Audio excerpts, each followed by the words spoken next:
નર્મદાને કાંઠે મારી ઝૂંપડી, નર્મદાને કાંઠે મારી ઝૂંપડી, તો આંગણિયામાં તે નસીના છોડજો વેલા વેલા હાલો વેલા વેલા આવો મારા વાલમાં.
संसारसारम भुजगेन्द्रहारम सदा वसंतम रथयारविंदे ओम भवानी सहितं नमामि. मंगलम भगवान विष्णु मंगलम गरुड़ध्वजा मंगलम पुंडरीकाक्ष मंगलाय तनो हरि सर्वमंगल मांगल्ये शिवे सर्वार्थसाधिके जय नमस्ते गौरी नारायणी नमोस्तुते नारायणी नमोस्तुते नारायणी नमोस्तुते. भागवत भगवान की पितृदेव की नवदेव मैया की सिद्धेश्वर महादेव की. ओम नमः पार्वती माताये हर हर महादेव. गंगे हर नर्मदे हर जटा सुंदरी हर राधे गिरी मात की जय.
બ્રહ્માનંદ ના વિસારે ભવ સિંધુ પર ઉતારે ભોલે તેરી જટા में भोले तेरी जटा में बहती है गंगा काली घटा के अंदर। હવે પ્રકરણ આવે છે ભગવાન શિવની ઉદારતા અને રાવણની દુષ્ટતા. બધા વૈષ્ણવોના ગુરુ શિવ છે. દેવાધિપતિ દેવ આપણા ગુરુ શિવ છે. આપણે બધા વૈષ્ણવો છીએ. આપણા ગુરુ શિવ છે. દરેકના સદગુરુ શિવ છે. ભગવાનમાં શિવજીને માટે અનેક વાર જગત ગુરુ શબ્દ વાપરવામાં આવ્યો છે. આખા જગતના એક ગુરુ છે. શ્રી રામ ધ્યાનમાં મગ્ન હતા. સીતા માતાએ પૂછ્યું, તમે ભગવાન તો છો મને ખ્યાલ છે, પણ તમે કેનું ધ્યાન કરો છો? તમારા ભગવાન કોણ છે? આ ધ્યાન કરો તો તમારા ભગવાન કોણ છે? બને ત્યાં સુધી શિવ બોલે નહીં, કે રામ પણ બોલે નહીં કે મારા ગુરુ કોણ છે. પછી બીજી વાર પ્રશ્ન કર્યો કે એ તો કહ્યું કે તમે કેનું ધ્યાન કરો છો, તો પણ ના બોલ્યા. ત્રીજી વાર એને કીધું કે તમે ધ્યાન કરો છો, ના કયો તો કાંઈ વાંધો નહીં, પણ મને ખ્યાલ તો આવે કે તમે ધ્યાન કર્યું છે એ ધ્યાન ક્યાં સુધી પહોંચ્યું છે. ત્યારે રામે કીધું, મારા ગુરુ શિવ છે. રામના ગુરુ પણ શિવ છે. રામે કીધું, હું ધ્યાન કરું છું રામનું. ત્યારે એક સમય એવો આવ્યો કે શિવ અને પાર્વતી બેઠા હતા. માં પાર્વતીએ કીધું કે આ તમે આ પૃથ્વીમાં ડોકું તાણીને વારંવાર જોઈ રહ્યા છો કોને? આમ નીચે એક ચિત્તે જોઈ રહ્યા છો, કોને જોઈ રહ્યા છો? તો કે મારા રામને.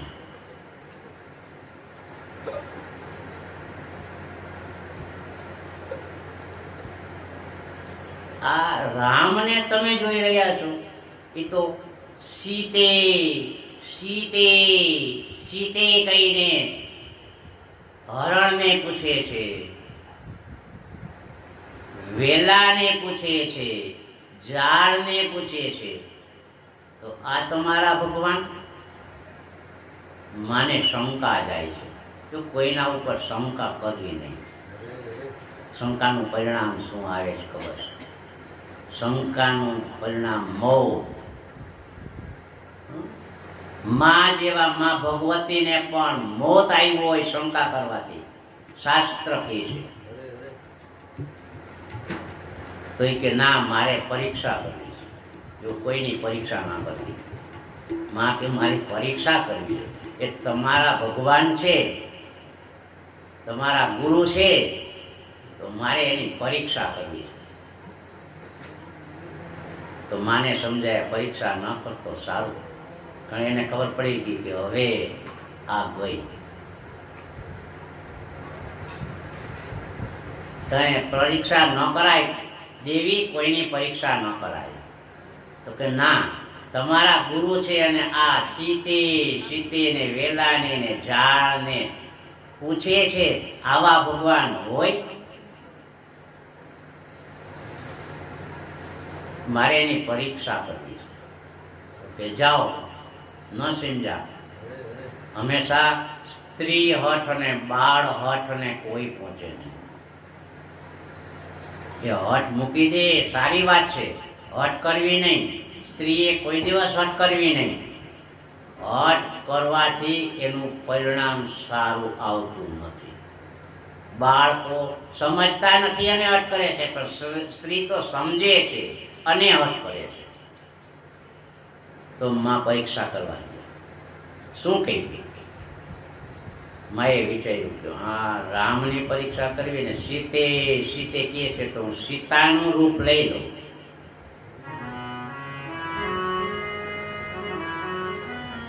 સીતાનું રૂપ લઈ અને એની પરીક્ષા કરું.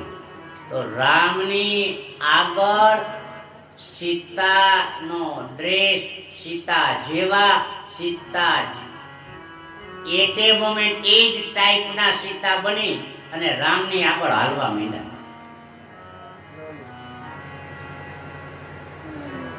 રામ તો તરત જ ઓળખી ગયા, કાં તો એ તો ભગવાન હતા ને. એ તો તરત જ કીધું, માં, મારા પિતાશ્રી ક્યાં છે?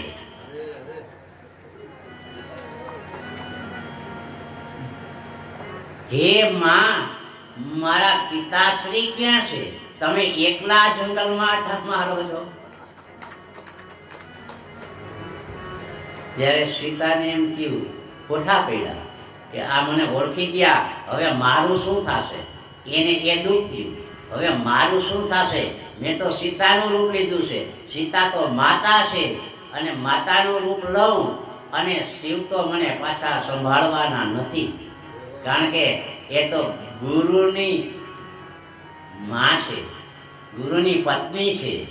એ તો મહામાયા છે. હવે મારે શું કરવું? પોતે મહામાયા જ હતા,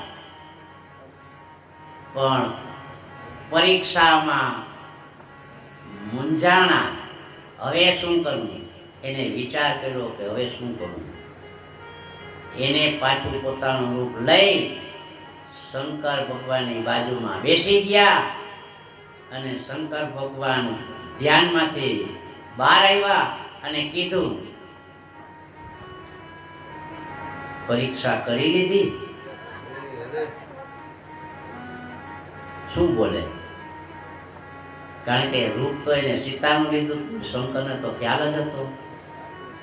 શું બોલે? ના, મેં પરીક્ષા કરી નથી.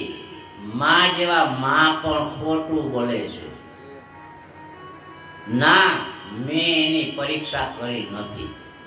શંકર ભગવાને તો ખબર છે અને સીતાનું રૂપ લઈને પરીક્ષા કરવા ગયા છે, કારણ કે એ તો દેવાધિપતિ દેવ છે. મારો વાલો તો 14 બ્રહ્માંડમાં શું થાય છે, હર પડે જે થાય તે જાણે છે. એને માં ખોટું બોલ્યા. કદી પણ ખોટું બોલવું નહીં અને છુપાવવું પણ નહીં. અહીંયા એનો બીજો વાંક, પેલું તો એ સીતા વિના, બીજું ખોટું બોલ્યા અને ત્રીજું હવે તમને એમ થયું કે એ મારા ગુરુ છે? કે મને કાંઈ જ ખબર નથી. બોલો, મને એ કાંઈ ખબર નથી એ તમારા ગુરુ છે કે ભગવાન છે. એટલે શંકર ભગવાને માનો ત્યાગ કર્યો અને એને કીધું કે હવેથી તું મારાથી દૂર બેસી જા. હું ધ્યાનમાં બેસું છું. આ ધ્યાન મારે ક્યારે છૂટે કાંઈ ન કહી શકાય. તું તારી રીતે તારો રસ્તો જુદો અને આજથી આ મારો રસ્તો જુદો. તું મારી માં છે, મારી માનું રૂપ લીધું છે, એટલે હવે તું મારી ધર્મપત્ની રહી નથી. અને હજારો વર્ષ સુધી ધ્યાનમાં રહ્યા. સતીનો બીજો અવતાર આવ્યો અને એ બીજા અવતારમાં એને હજારો વર્ષો સુધી તપ કરવું પડ્યું. જો માત્ર આટલું થી કોઈનું સ્વરૂપ જાણવું નહીં. એ સીતા છે કે રામ એના ગુરુ છે, એવી પરીક્ષા કોઈને ના કરવી. બને ત્યાં સુધી ખોટું ના બોલવું અને ખોટું બોલીને કપટ ના કરવું.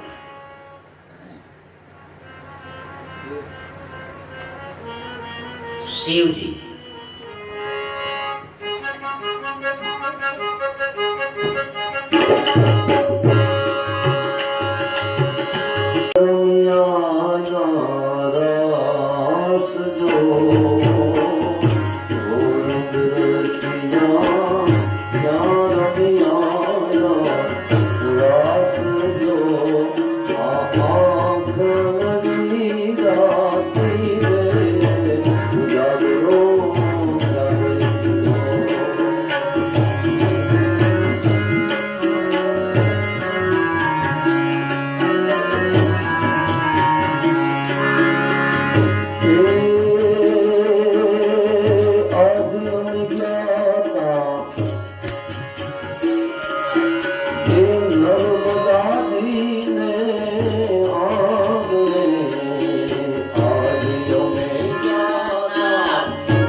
શિવાય.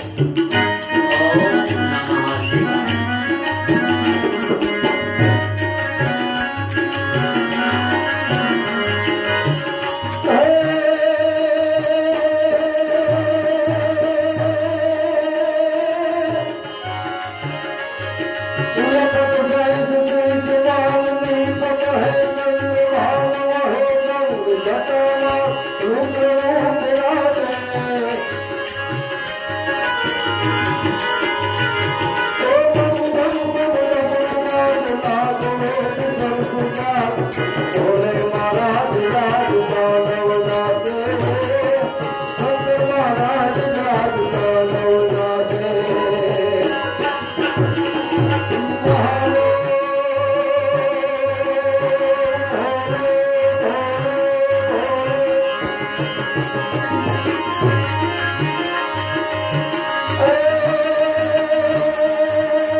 ક્યાંય પણ કથા હવે જાઓ આવે તમે છે અન્ન અને બ્રહ્મ. કોઈ સંત આવે ને તો આપણે તાળીઓથી વધાવવા જોઈએ.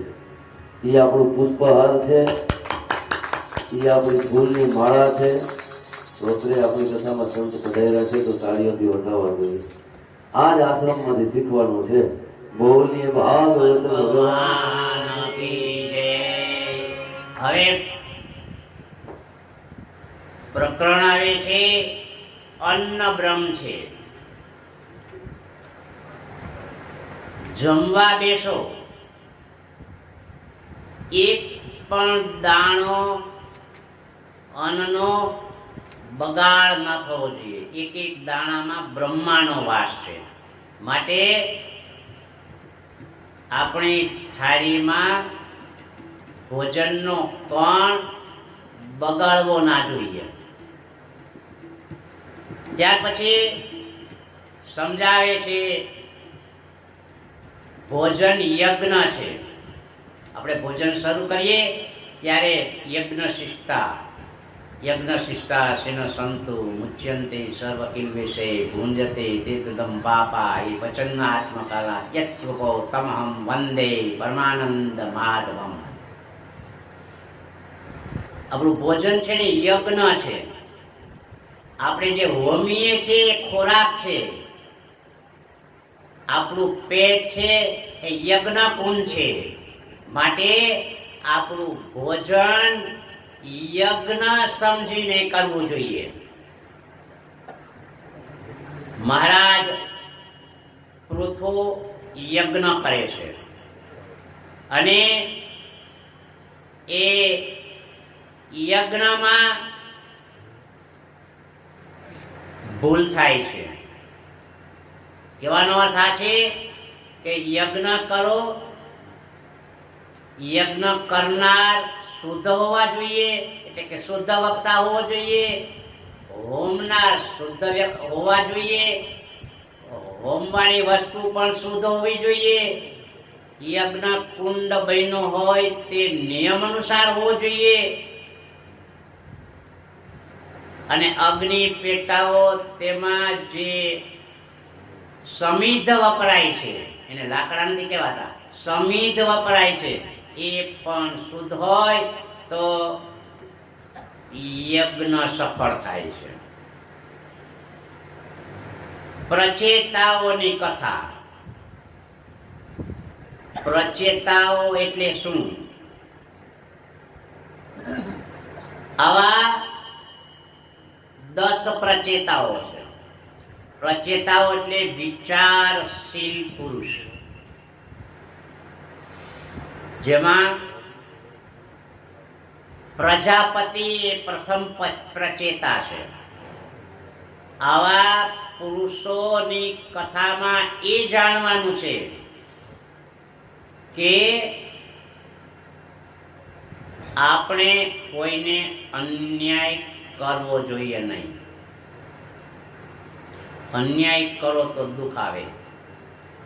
આપણે સંસ્કાર સારા રાખવા જોઈએ. આપણે બીજાનું ભલું ઈચ્છવું જોઈએ. આપણે યજ્ઞ કરવો જોઈએ. આ પ્રચેતાઓ 10 છે અને તે આ બધું જ કરી છૂટ્યા છે. હવે આવે છે પંચમ સ્કંદ, જળ ભરતનું ચરિત્ર. જળ ભરત,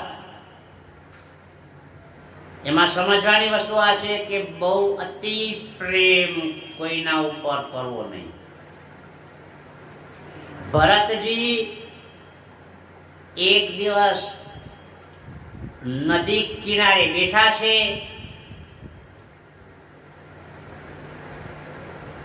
સિંહ ગર્ભીણી હરણીની પાછળ દોડે છે. વચ્ચે નદી આવે છે અને નદી ટપવા જાય છે. એમાં ગર્ભ સરી પડે છે અને હરણનું બચ્ચું કાંઠે ફેંકાય છે અને હરણી મળી જાય છે. ભરત બેઠા છે અને જોવે છે, કારણ કે દયાળુ જીવ છે, એને દયા આવે છે અને એ હરણીનું બચ્ચું લઈ અને ઘરે જાય છે. એને પાળે છે, પોષે છે, માતાની જેમ દૂધ પાય છે, એને ખવડાવે છે, પીવડાવે છે, મોટું કરે છે અને એટલો બધો સંબંધ એની પાસે બાંધે છે કે સૂતા, ઉઠતા, બેસતા, ઊંઘમાં, સ્વપ્નમાં એ હરણનું બચ્ચું દેખાય.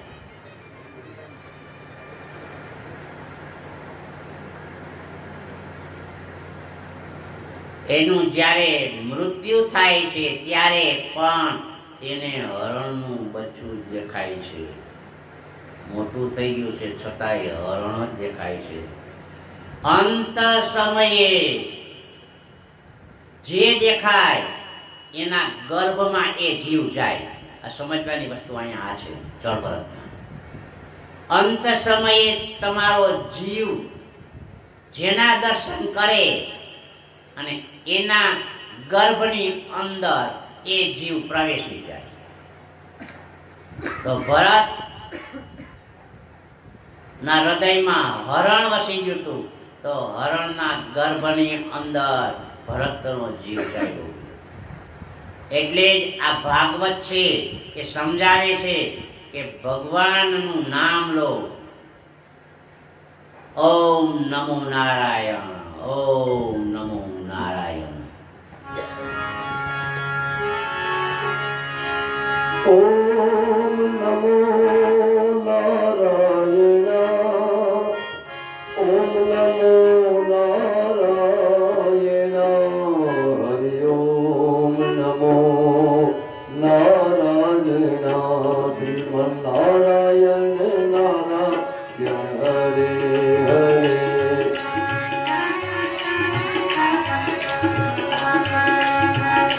શ્રીમન નારાયણ નારાયણ હરે હરે શ્રીમન અમે ચિંતા ન કર્યા તો થઈ જશે. આ ભલે કાંઈ વાંધો નહીં.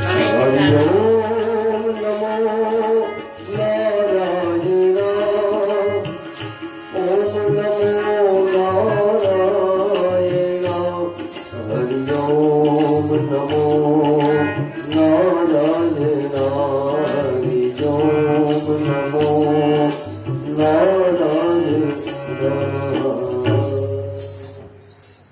હરણ ના ગર્ભમાં પ્રવેશ કર્યો એટલે હરણ બન્યા અને એને પાલન પોષણ કર્યું. હવે આવે છે રાજા રૌગણનો ઉપદેશ. ભરત રૌગણને ઉપદેશ આપે છે બીજા અવતારમાં. રૌગણ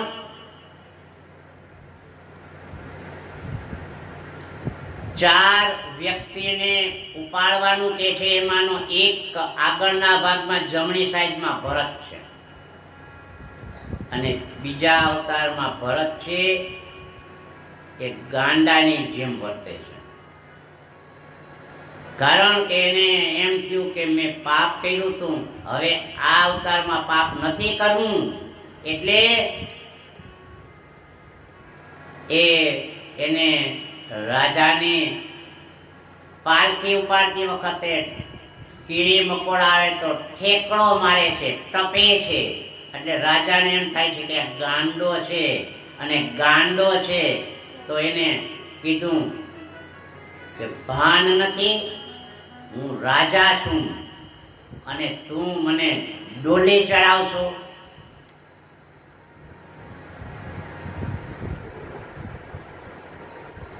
હું એટલા માટે ઠેકડા મારું છું કે જીવની હિંસા ના થાય. આ પ્રકરણમાં એ શીખવાનું છે કે જીવની હિંસા આપણાથી થવી ના જોઈએ.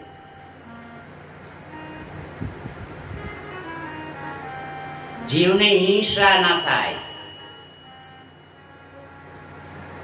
અને એટલે રઘુને જળ ભરત જ્ઞાન આપે છે કે કોઈ પણ જીવની હિંસા કરવી નહીં. હવે આવે છે છઠ્ઠો સ્કંદ. ભગવાનના નામનો જપ કરો. જપમાં તાકાત છે. રામનું નામનો જપ કરો. રામના નામમાં તાકાત છે. જે આપણે જોયું કે રામના નામે પથ્થર તરી ગયા. સમય ઓછો છે એટલે હું ટૂંકાવું છું. શા માટે તર્યા, કેમ તર્યા, કેવી રીતે તર્યા, પણ રામના નામે તર્યા. એટલે રામનું નામ લ્યો તો એ તરી જાય. પછી આવે છે અજામિલનું. અને અજામિલ એ હંમેશા સ્ત્રી ઉપર કોઈ દી કુદ્રષ્ટિ કરવી નહીં, નહીતર આપણું કુળનું નિકંદન નીકળી જાય. વેશ્યા ગમન કરવું નહીં, નહીતર આપણી સંપત્તિ ધોવાઈ જાય. અને હંમેશને માટે આપણે આ પ્રકરણમાંથી એક જ્ઞાન અજામિલમાંથી લેવું. પછી આવે છે નારાયણ કવચ. તો હંમેશા માં ભગવતીનું કવચ પસંદ કરો, નારાયણનું કવચ પસંદ કરો. કોઈ પણ કવચ તમે બોલો, અંતરાત્માથી બોલો, તો તમને પસંદ થાય. પ્રસન્ન થયા વિના રહે જ નહીં. ત્યાર પછી આવે છે વૃત્રાસુરની ઉત્પત્તિ. યજ્ઞ કરવામાં, યજ્ઞ હોમનાર અને યજ્ઞ કરનાર શુદ્ધ હોવો જોઈએ. યજ્ઞ બોલનાર પણ શુદ્ધ હોવો જોઈએ. તો બોલનારમાં એને ભૂલ કરી, અને ભૂલ કરી એટલે એને તતરાવીને કાઢી મૂક્યો. તો યજ્ઞ કરનાર વ્યક્તિને કાઢી મૂકે તો એનું મોત થાય. સાંભળજો, યજ્ઞ કરનાર વ્યક્તિને કાઢી મુકાય નહીં. ભલે ભૂલ કરી હોય તો એમ કહે કે આ ભૂલ સુધારી લો. પછી જે વ્યક્તિને કાઢી મૂક્યો એ વ્યક્તિએ એનો બદલો લેવા માટે એને યજ્ઞ કર્યો, અને એવો યજ્ઞ કર્યો કે જેથી કરીને આ રાજાને મારી શકે. જે વૃત્રાસુર નામનો રાક્ષસ ઉત્પન્ન કર્યો અને એનું નિકંદન કઢાવી નાખ્યું. ત્યાર પછી આવે છે શિશુપાલ અને દેવવ્રત. ભગવાનને પસંદ કરીને શિશુપાલ અનેક વરદાનો બ્રહ્માજી પાસે માગી લીધા અને પ્રજાને હેરાન કરી મૂકી. ત્યાર પછીનો પ્રસંગ આવે છે હરણ્યકશિપુ, જેની તમે આતુરતા પૂર્વક રાહ જોઈ રહ્યા છો. હરણ્યકશિપુ, એ હરણ્યકશિપુનો પુત્ર પ્રહલાદ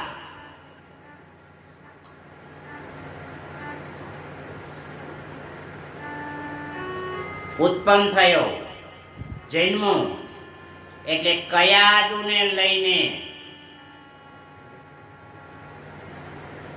ઇન્દ્ર રાજાએ પેલા તો એને મારી નાખવાની વાત કરી. ઇન્દ્ર રાજાએ કે આને મારી નાખો, આ રાક્ષસનો પુત્ર છે. તો નારદજી વચ્ચે પડ્યા અને મરાય નહીં, અને મોટો કરાય અને એને જ્ઞાન અપાય. એને નારદજી લઈ ગયા કયાદુને અને એને જ્ઞાન આપ્યું. અને જ્ઞાન એવું આપ્યું કે નારાયણ નારાયણ નારાયણ સિવાય કાંઈ વાત નહીં. એને ભણવા મોકલા તોય નારાયણ નારાયણ નારાયણ. બીજા બાળકોને પણ શીખવે કે નારાયણ સાચા છે. એના પિતાશ્રી હરણ્યકશિપુ કે હું જ ભગવાન છું, નારાયણ નહીં. તો કે ના, મારા ભગવાન તો નારાયણ છે. એને હાથીના પગ નીચે કચડવા પ્રયત્ન કર્યો, કાંઈ ના થયું. સર્પની કોટડીમાં નાખી દીધા, ઝેરી સર્પોની કોટડીમાં, કાંઈ ના થયું. પહાડો ઉપરથી ફેંકા, કાંઈ ના થયું. કારણ કે ભગવાન એના આત્મામાં આવીને બેઠો છે, તો એનું કોણ વાતો કરી શકે. અનેક પ્રયત્નો કર્યા અને પછી હરણ્યકશિપુએ કીધું કે તારો ભગવાન ક્યાં છે? તું ભગવાન ભગવાન કહેશો તો તારો ભગવાન ક્યાં છે? તો હું એને મારી નાખું. તો કે પિતાશ્રી, એ તમારાથી ના મરે. તો કે ના, એકવાર તારો ભગવાન મને બતાય. અંતકાળે વિપરીત બુદ્ધિ અહીંયા કહેવાય. એની બુદ્ધિ વિપરીત થઈ. મારો ભગવાન હરેક કણમાં છે, તમે કયો એમાં મારો ભગવાન છે. તો હરણ્યકશિપુએ વિચાર્યું કે આ છોકરાને ધગધગતા થાંભલામાં બથ ભરાવી દઉં તો બળી જાય, મરી જાય.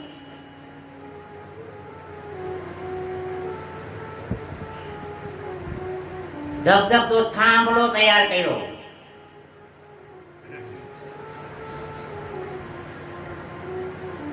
મારો ભક્ત પ્રહલાદ થાંભલા ઉપર જોવે, કેળીની લાઈન આવી જતી, આટલા ધબધબતા થાંભલામાં એને કેળીની લાઈનના દર્શન કર્યા અને એના આત્મામાં થઈ ગયું કે આ મારો ભગવાન સાચો, કે આટલું ધબધબતો થાંભલો છે એમાં કેળી હાલી જતી હોય તો મને શું થાય.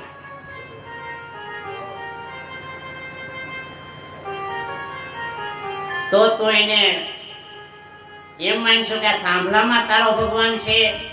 તો કે હા હા પિતાશ્રી, હજી તમે સમજી જાઓ, તમે નારાયણને એકવાર નામ લઈ લો. તો કે નામ તો હું લઉં છું પણ દુશ્મન તરીકે નહીં. તમે નારાયણને પગે પડો અને કહો કે મારી ભૂલ થઈ ગઈ, તમને માફ કરી દેશે, મારો વાલો માફ આપે છે.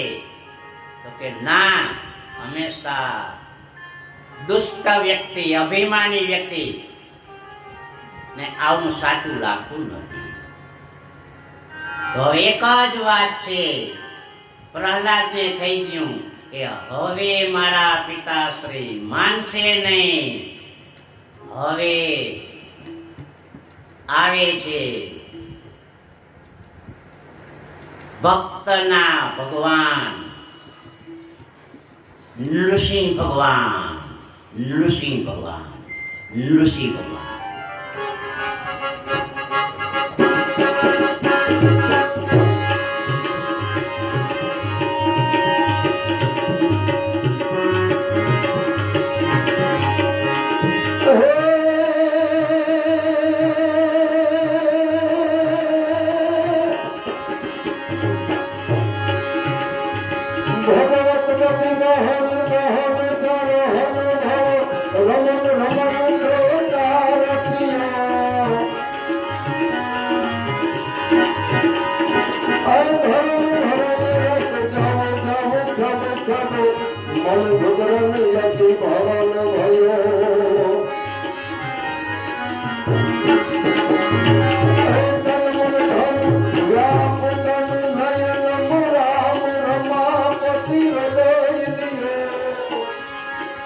તાળીઓ પાડો અને ભગવાન અત્યારે પ્રગટ થાય છે. બધા તાળી પાડીને બોલો.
ભગવાન શાંત થતા નથી, દર્દી ધ્રુજે છે. ભગવાન એટલા માટે શાંત નથી કે મારા ભક્તને અતિ કષ્ટ પેટ્યું. મેં ઘણું મોડું કાઢી નાખ્યું છે. મારા ભક્તને કષ્ટ સહન કરવા માટે ભગવાન ઋષિ ભગવાન બરાબર આજે આરતી થાય છે એ જ સમયે આપણે એ જ સમય લીધો છે. નથી તે રાત્રે, નથી તે દિવસ, નથી 12 માસ, 12 માસમાં નહીં, 13મો માસ છે જેને આપણે પુરુષોત્તમ માસ કહે છે. નથી ઘરમાં, નથી ઘરની બહાર, ઉંબરો છે. ભગવાને ખોળામાં લીધા છે અને ખોળામાં લઈને પોતાની પીઠ ઉપર માથું રાખીને ચીરી નાખ્યા છે. બેફામ ચીરી નાખ્યા છે. કારણ કે હું ના આકાશમાં મરું, ના પૃથ્વી ઉપર મરું, તો એ નથી આકાશ કે નથી પૃથ્વી, એના સાધન ઉપર એને ચીરી નાખ્યા છે. નથી અસ્ત્ર, નથી શસ્ત્ર, એ નખથી ચીરી નાખ્યા છે. નખ એ અસ્ત્રય નથી, નખ એ શસ્ત્રય નથી. ભગવાન પાસે આટલા તપ કરીને અનેક વરદાનો બ્રહ્માજી પાસે માંગ્યા, પણ એક પણ વરદાન એને બ્રહ્માજીનું ખોટું કર્યું નથી. અને પ્રહલાદને બચાવ્યો છે, હરણ્યકશિપુને માર્યો.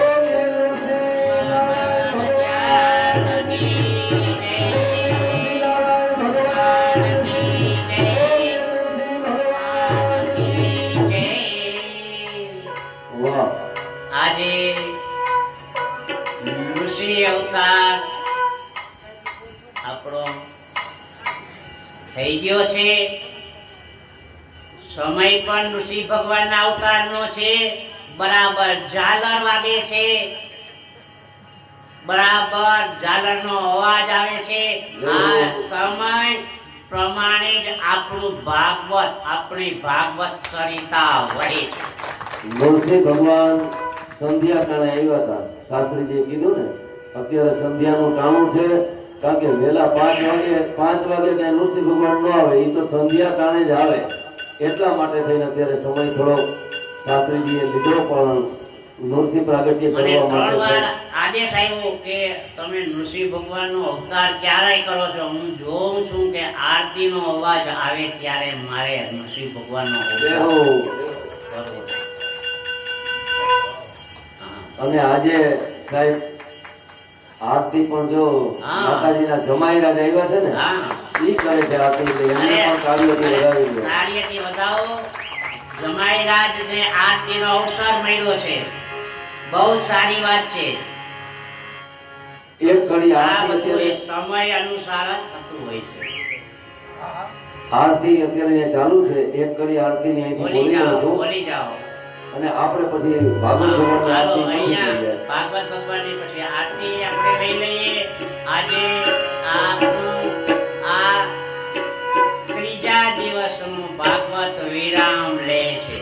तीर्थेश्वर महादेव भोरिया करो तुम्हारे सर जटा माँ घाट करते तुम्हें पावन करते। तीर्थेश्वर महादेव भोरिया करो तुम्हारे सर जटा माँ घाट करते तुम्हें पावन करते। पार्वती नापति भोले रमे रति धारित जपे जपे आरती प्रभु करती। हर हर हर महादेव, हर हर हर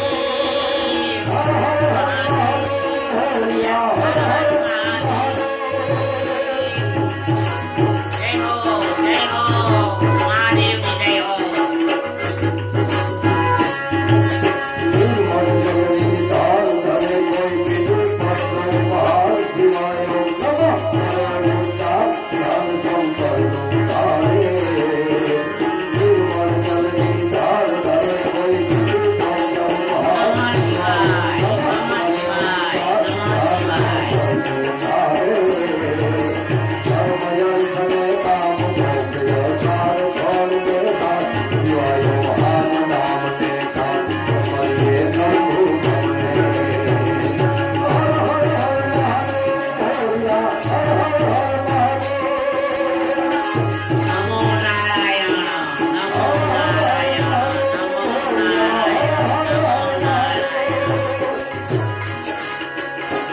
નમઃ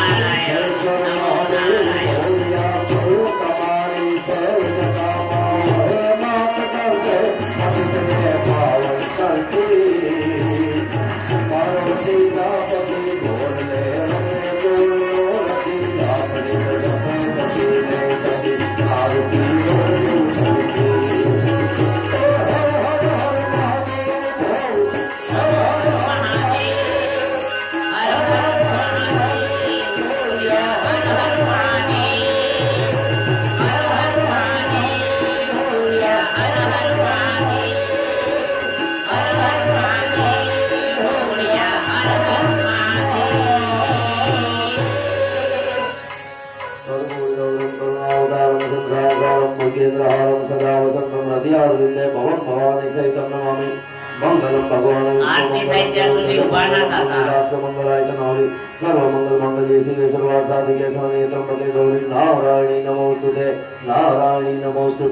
નારાયણી નમોસ્તુતે. આરતી માટે આવી જાઓ. ભોળાનાથની આરતી અત્યારે પૂરી થઈ અને હવે આપણે ભાગવત